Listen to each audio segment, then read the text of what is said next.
Hello again, everyone. Mary Rose here at Stitch Bliss Corner. Welcome to people who come back and see me regularly. Welcome to people who have just turned up for the first time. You're in for a real treat. And I'd just like to say what the date is. It's July 29th, 2018. So I have just scraped in for Joan Elliott month. So Joan Elliott July, and there'll be a little bit more about that later. Now today I'm going to do a couple of shout outs. I'm going to talk about, I've got a couple of FFOs. I've got a new start that was inspired by a recent event. Another look at the tree book, because Scylla asked just to expand a little more on it. So just a little bit more about that. A little bit more about how I card up my skeins. That won't take too long. A poem, and whatever comes from my little pile of bits and pieces here. So, yes, I'm back in my shell, and very happy to be back in my shell. And I didn't realise how many shellites there were out there, but it looks like there are quite a few crustaceans that are more than happy to join me in my undersea world. So that's absolutely fabulous. Nice to know there are others that feel the same way as I do. Now, my first shout out is for Linda, a blue horse, yellow cow. Now, I'm very fond of Linda because she always, well, not always comments, mostly comments for my videos. And she's a very warm person and a giving person. And she was a little bit reluctant to do a video because, well, it is quite a daunting thing to do. And she felt that she didn't have a great deal that people would be interested in. But of course, we are interested. Stitchers are always interested in what another stitcher has to say. I mean, they could just sit there and hold their finger up in the air for 5 minutes and we'd still be rapt waiting for the next part, you know. But Linda certainly wasn't in any way a disappointment. She showed some of her lovely stitching. She spoke a little bit about herself, and that was just great. So welcome to the community, Linda. I hope that one of the reasons why she did a video was that she wanted people to know what she looked like and what she sounded like. So she wasn't quite sure if she was going to do any more or not. But, you know, I think she should. If she's got things to say and things to show, why not? She's a delight. Now, the other shout out I have is for Glenn, Southern Stitcher. And I apparently, I think my banging on about gridding is vexing a little bit for some. But I think really the gridding, it's more to smooth the path of the stitcher. You know, I mean, Glenn was saying how I mentioned it was like a ritual for me to do my gridding. Well, it might be equally a ritual for someone else to be counting all the time and lining things up and making sure that they're correct in their placement on the fabric. That might be what gives them peace and makes them enjoy their stitching more. That didn't do that for me, so I think that's why I bang on about it so much. But the other thing, you know, Glenn, she's a Southern Stitcher, and she does some fabulous stitchings. I mean, she has a wide taste, both in life and her stitching. She's absolutely charming, and there's something special about her videos. I really enjoy watching them. And she was speaking about, just before I go on any further, now just to what's the word? Disabuse you, Glenn, of thinking that I'm some straight-laced schoolmarm type. Far from it. I'm not like that at all. I've probably come across that way, but I'm certainly not like that. In fact, probably some of my opinions would make people's hair curl. So I thought that I would just show you a picture of myself to show you just how sawney I was when I was in my teens. In fact, I nearly got arrested once at a demonstration. So there's a picture. Now, look at that attitude. And I had that attitude for much of my life. You didn't mess with me. So just in case people are thinking that I'm this person that sits in a chair knitting when I'm not stitching, no. I don't air my opinions online, but it's not because I don't want to. It's just that, what's the reason? Well, this is about stitching. You know, I mean, if I wanted to talk politics and everything else, I could have a politics channel and spout me and my opinions there. I mean, every now and again they might, you know, sneak through, but I don't like to go there. This is where you come for happiness and joy, not for grief and disappointment. So anyway, getting back to the lovely Glenn, she was saying that her daughter is moving to another state and that she's having quite a bit of difficulty with that.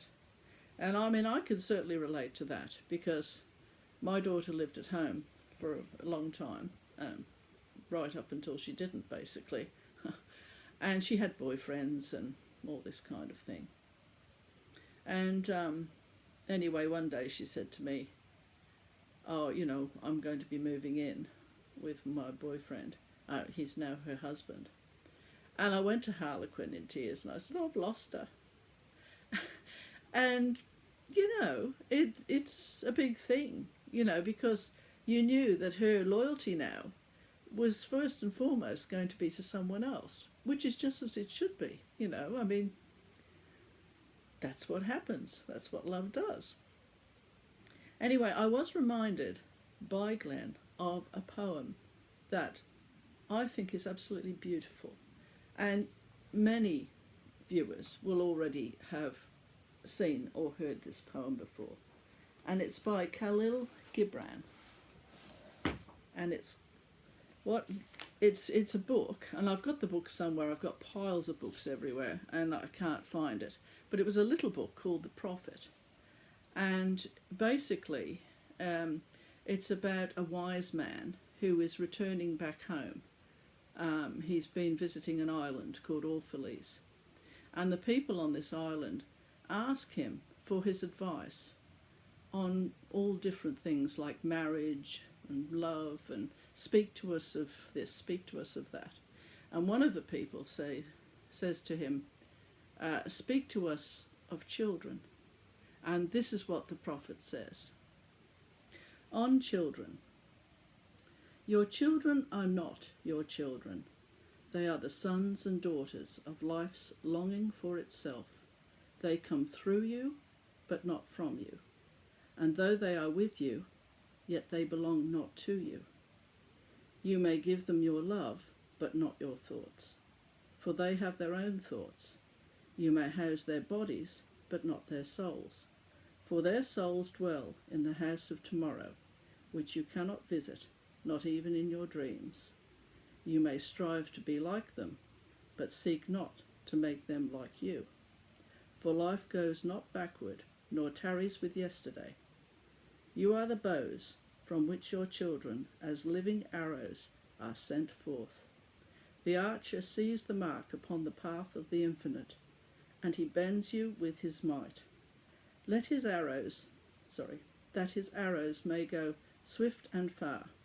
Let your bending in the archer's hand be for gladness, for even as he loves the arrow that flies, so he loves also the bow that is stable. And I think it's that last those last lines where it says, "Let your bending in the archer's hand be for gladness, for even as he loves the arrow that flies, so he loves also the bow that is stable." And, well, there's nothing more that can be said, really. Beautiful words. And his books, I think they said that he's never been out of print. And these words have been printed in 40 plus languages. And there's a picture of him. He was an artist, he drew as well. Not surprisingly, quite often they're multi-talented, these people. I mean, you'd think they'd share the talent around a bit, wouldn't you? But, sorry, I'm just picking up my iPad here. I've got a few things on top of it, which is probably not a good thing. There's a picture of him there, which is probably a self-portrait, actually. And the words say, "His power came from some great reservoir of spiritual life, else it could not have been so universal and so potent. But the majesty and beauty of the language with which he clothed it were all his own." And that was Claude Bragdon that quoted that. So, anyway, Glenn, I just thought that you put me in the mind of that poem. And I thought, well, I shall read that out, especially for you today. And it was interesting because when she was talking about me, she mentioned Zen. And that brings me to the next thing that I'm going to be talking about. And that's the Thai rescue of the schoolboys and their coach from the caves in Thailand.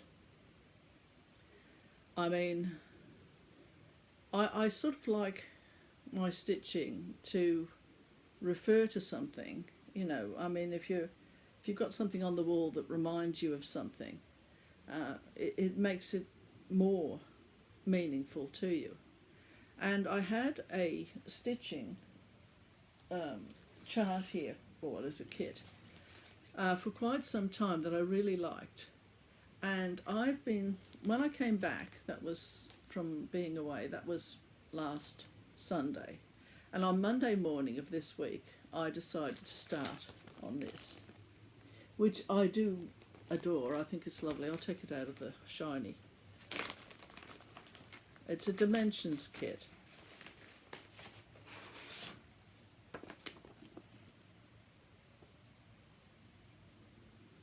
And of course it's got the bamboo up this side. And it says, purity, strength, truth. But I think it certainly is very symbolic of what occurred with those boys and their coach, because what I was impressed about was the coach. I think he's around 25, and he's a Buddhist monk. Now, he took them into the cave, and, you know, people say, oh, we shouldn't have done it and all the rest of it. Well, okay. But I was very impressed with the parents of those boys, because they said that regardless of what was going to happen, that they forgave him quite readily, because they loved him. They loved this man. And when he was, you know, they were stuck on a rock deep inside this cave system where they couldn't get out because, of course, it was flooded in areas. And the boys, most of them couldn't swim anyway. But he kept them calm with his spiritual belief in Buddhism. He taught them to meditate. He did without food himself, that he could share out the meagre rations. They were in pitch black most of the time. And the very thought of that, it's hard to get your head round. And you sort of think in those moments that it must have seemed endless. And yet this man kept those adolescents and children, he kept them calm. That in itself is a miracle. And then when the English diver popped his head up out of the water and said, how many of you are there? And they, you know, said the number, and he said, oh, that's fantastic, that's great. And then the immense task of getting them all out, truly remarkable. And so this particular piece means a great deal to me. And this is how far I got since Monday. There's some of my gridding in there. Now, it does say in the directions, being dimensions, you know, use 5 threads for this and use, 4 for this and all that. But what I basically did along this side, I think you were supposed to do all different numbers of threads and everything, but I just did single thread. This is 14 count Ada. A fabulous Ada. I really like this, and normally I do like to stitch in my background, but I'm going to leave that bare because I think this Ada fabric, it's gorgeous. I mean, the construction of Ada is fascinating to me. It's so excellent. Anyway, and this here, these are 4 strands all together and all this kind of stuff.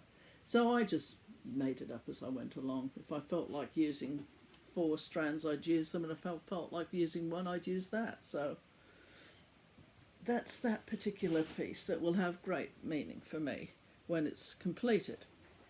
So that's that one. Let's see what else I've got on my list here. Oh yes, now I suppose now I can show you the hang on a tick.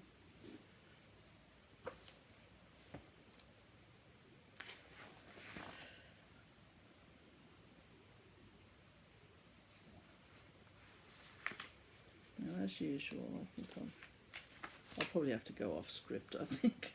It's probably the best way. Right, now, I'll just show this particular, excuse me a moment, this particular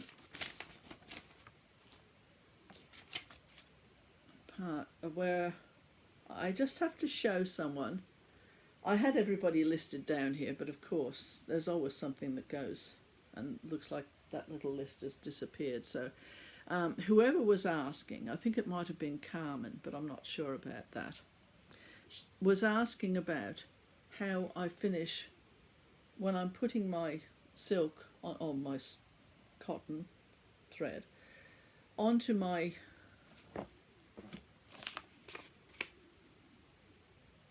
palette, whatever you call it, this. I put the number and I put the symbol. Now that's a made-up symbol. This is just to show what I do. So when I've unskeined it, which I showed you last time, and I think everybody's pretty much got their head around that because it, took far longer than it should have done. And then I put my loop through the hole, and then I loop that through again. Then once I've got it on there, I then get my scissors and just cut the ends there. Do you ever have scissors that you cut something and you're hoping just this once they didn't actually cut through because you've made, you've realised just as you're cutting that it was the wrong spot? I've done that, and sometimes, my scissors can be quite forgiving. I haven't got super sharp scissors because I like second chance scissors. Anyway. And what I do sometimes too is if the ends are all a bit uneven, I'll just cut it off clean so it's all just in a straight line. But that just depends on the mood I'm in. Okay, so that's that done there. Now someone also wanted me to expand a little bit on my tree book. So I'm just going to, not for very long, I'm just going to go through this just to expand a little on it. The whole idea for it, what you need to do if you're going to have a tree book that's successful, is you ask the person, would they mind drawing a tree for you? And do it in pen so it shows up, because some of the pencil ones are fading in here. Also, get them to write the date and their name and to sign it if they wouldn't mind signing it. So then you've got the person that did it. Because, I mean, you know how people come into your life and they go out of your life. You know, someone who is super close to you at some time in your life might not be later. And yet you can look through your tree book and remember those people. And, you know, that's nice. So anyway, I'll just show you, for example, here's one that my son did when he was 3. And it's called Another Beautiful Tree.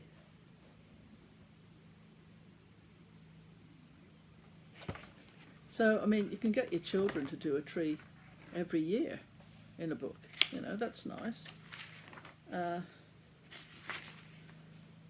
I got here? Here's one. An abstract modern tree.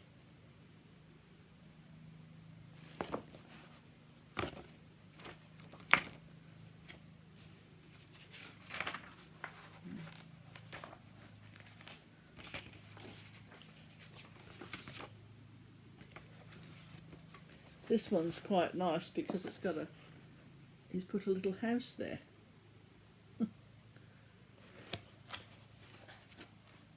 A gum tree with a shack is what that person named that one. See, if they need to put the type of tree it is, just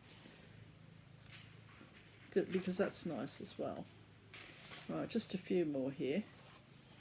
This is my daughter when she was little, and she's called this a mango tree. Very high branches on that mango tree. But she's got some mangoes up there. Okay, so I think you've got the idea now. And oh, she did another one a bit later, but she hasn't had a name for this one.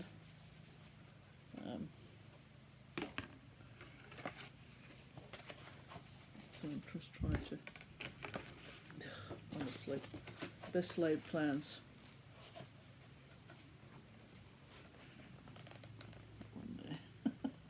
So you can see. Anyway, that's the whole thing about the tree book. Right, now, the finishes. This one is from a computer program that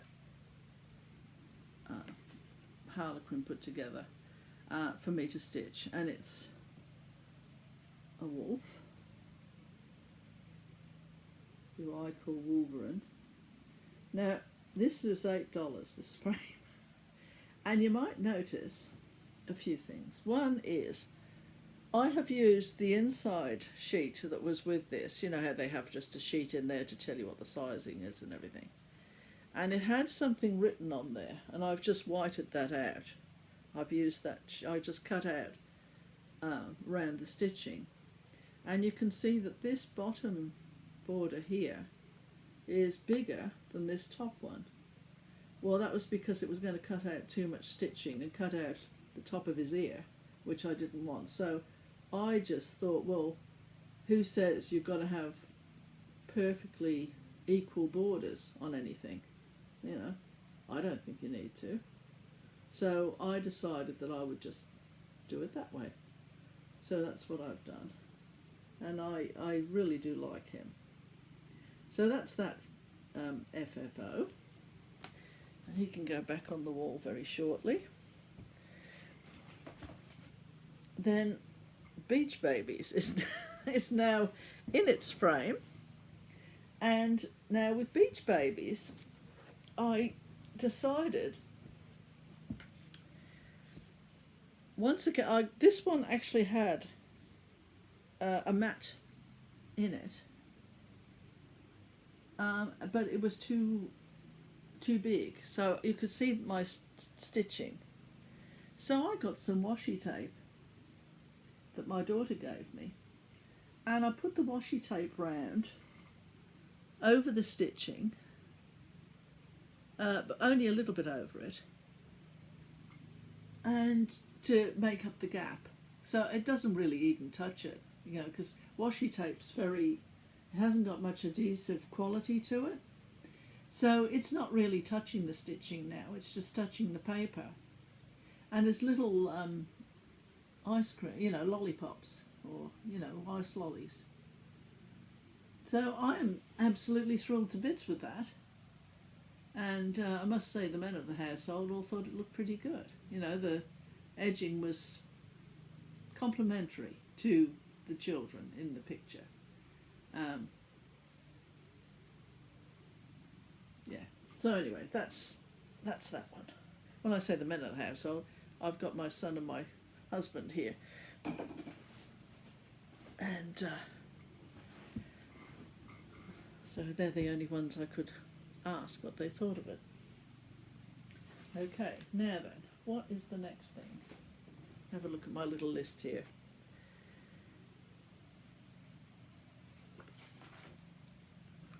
Right, so, now you might notice, maybe you don't notice, hang on a tick. There, that's some more of my mother's, gosh, how do they do that? Now I realise how difficult it is. Here. This is some of my mother's crocheting. And you can see what a great eye for colour she had. I mean, she makes colours work that you look at them in the basket and think, you know, what'll I do with that? But she managed to make it look good. And so the quilt that I had there is going back now to my daughter. And since I had this hexie close up, I thought I might just show you, because of course it was unfinished when Mum passed away.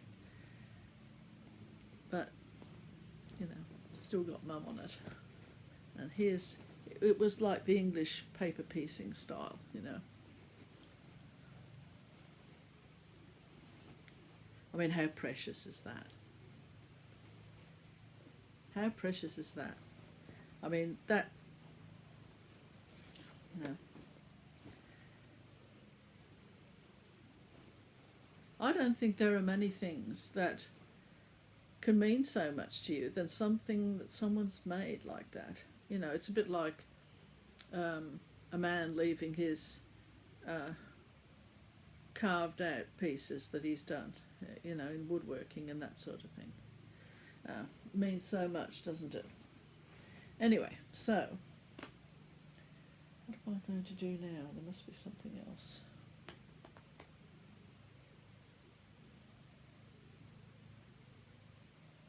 I feel like I've forgotten something. No change there then, probably. I do have a chart that I will be doing in the future sometime, and that is that one called the Magpie. And isn't that magic? Just look at him.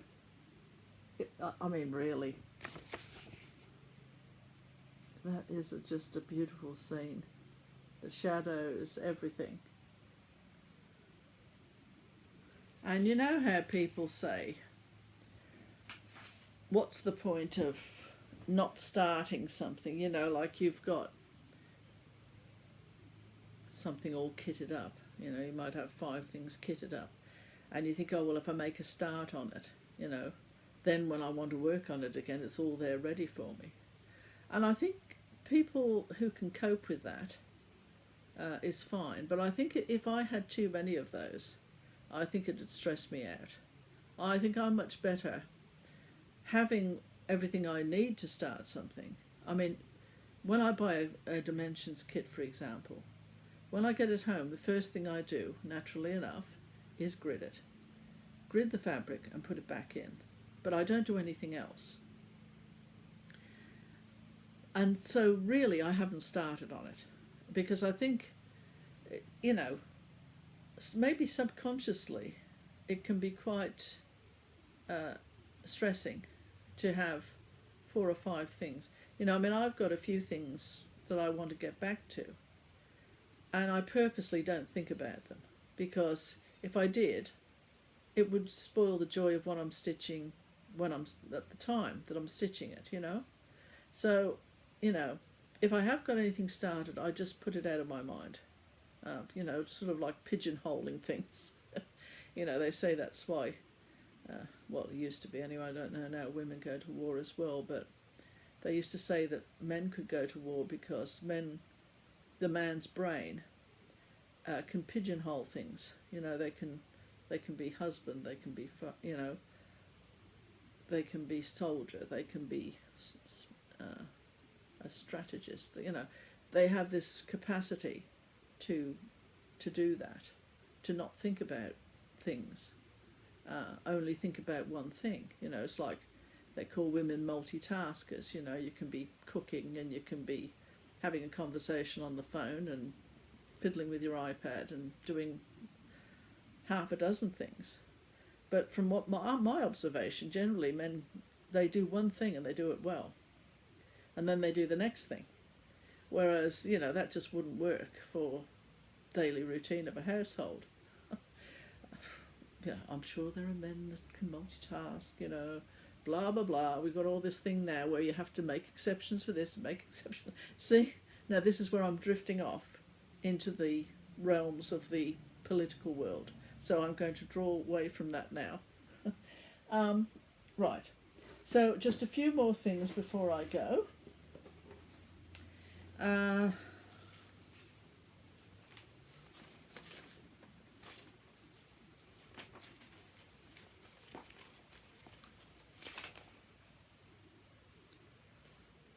Oh yes, now Scylla was asking about the tree book. Honeybee was asking about the stitching on, you know, putting the skein on the card. So, and yeah, and Carmen was interested. So thank you very much to those viewers who asked me about that. I hope I've answered whatever, you know, your questions okay. And please let me know if there's anything you want to know. And I'm the font of all knowledge. Glenn will tell you I'm the font of all knowledge. Now I'm just going on to Joan Elliott because I have 4 Joan Elliott charts to, well, they're from a magazine, to give away. Seeing as I've just scraped in for the Joan Elliott month of July. Now, there's a little tiny bit about Joan Elliott that Harlequin found for me. I didn't do a Joan Elliott video because, frankly, there's not that much about her, really. She just says that she's been creating artwork for licensing for over 30 years. While attending art school, she focused on fine art and began to develop her true love of colour. Soon after, she began working with fibre, taking classes in weaving, spinning and batik. I was happy to find a job painting custom-designed needlework canvases for a shop in New York. Surrounded by paints and yarns of every imaginable colour, I was in a position that allowed me to use my creativity and earn a living at the same time. I continue to design needlework today, writing books filled with designs to stitch, creating designs for kits and contributing to the major cross-stitch magazines both here and in the UK. All of my artwork is available. She lives in Brooklyn, New York, and she spends her summers in southern Vermont. That's green, isn't it, Vermont, I think? It's something to do with greenery. Where I continue designing and delight in visits from friends and family. The joyous spirit I see in my nieces and nephews provide endless inspiration. In the beauty of the Vermont landscape, I get to indulge my passion for gardening while rejuvenating my creativity. I feel truly blessed that my husband and I have the opportunity to enjoy and share the many wonders and experiences that both city and country life have to offer. Well, it sounds as though she's got the best of both worlds there. Yes, on here, there's a picture of Joan in her studio. And what a wonderful life she must have. That's fabulous. So for all you Joan Elliott fans out there, now the rules for this: you must be over 18, be a subscriber, do not mention giveaway, and it'll be closing on the 12th of August 2018. So in my next video, because I usually do them on a Sunday, in a couple of weeks I will announce who's won. Now the other thing is, just before I forget, because I probably will otherwise, my Heaven on Earth, I am going to start that. I mean, I put my alpha stitch in, but I haven't touched it since because we've been away. Now I'm going to work on that solidly for a fortnight so that you can see in my next video how far I get in 2 weeks, and I can see as well how far I get. So that'll be a start on for that. And once I've done the 2 weeks and I've shown it to you, I'm going to then decide whether I am going to try and get a bit more miles done on some of the other pieces that I have, or whether I'm going to plough on and do another 2 weeks on it. It just depends on how the mood is taking me, because of course as stitchers we stitch for joy, and it's no use if we're making it into a part-time job, you know, where you, oh, I've got to get this done, you know. That's really not what it's about, is it? So but anyway, I would be interested myself to see how far I can get in the 2 weeks. So that's what the plan is for the next 2 weeks for me. Now let's get on to this competition here. So we have, this is January 2008 Cross Stitcher magazine. So that's where this came from. And this is the first one. What's his name? Hang on a minute, he might have a name.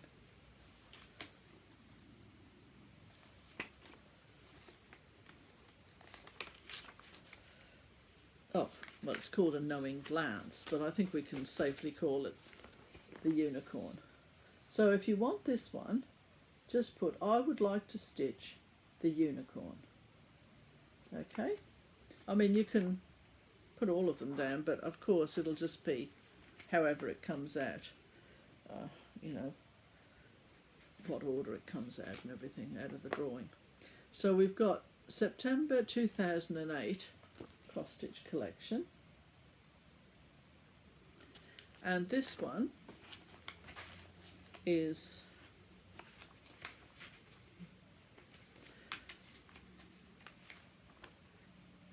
what are they calling it?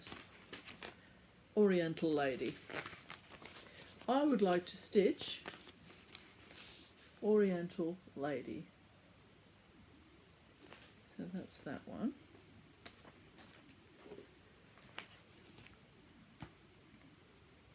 Then we have December 2008. I think you know what's coming. I would like to stitch Christmas Angel.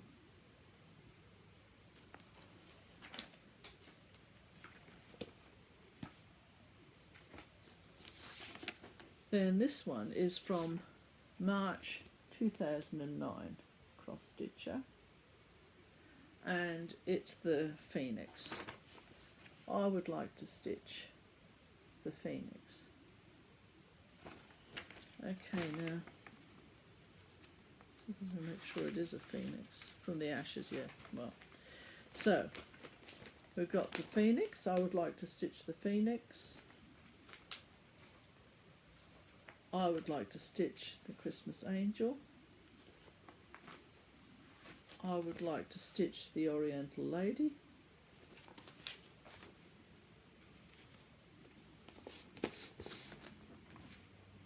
I would like to stitch the Unicorn. And if you want to stitch all of them, just say I would like to stitch the 4, and I'll just put you in for each one, and you can see how you go.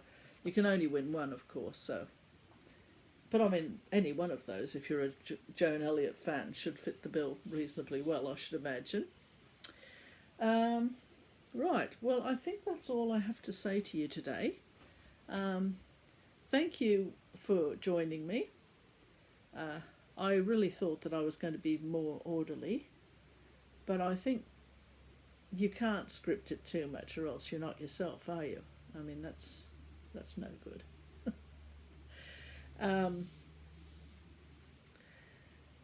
The weather, it looks overcast today. Now I heard a kookaburra out there yesterday, and I thought, oh, I'll see if I can get him on the video and get his laughing, you know, because they're called the laughing jackass as well, a kookaburra. And usually they're out there if rain is coming. Anyway, I went out there and it flew up onto the roof somewhere, and then it was some of the birds, the little birds that usually are in that area, were trying to scare him off. Well, of course he was having none of that. And then he remained completely silent until he flew across onto another roof, and he started making a noise, but you couldn't really hear him. So that was the end of that little plan for you. But I shall, you know, if I get the chance, I will try to record the kookaburras out there. As if you've never heard one. I mean, you know, you only got to dial it up on the internet today, haven't you? And you can hear anything. All right. Well, I think I've prattled on for long enough. Have a great couple of weeks of stitching. I hope your shells are comfortable for you, as mine is. And until next time, all the best. And love always, from Mary Rose. Bye.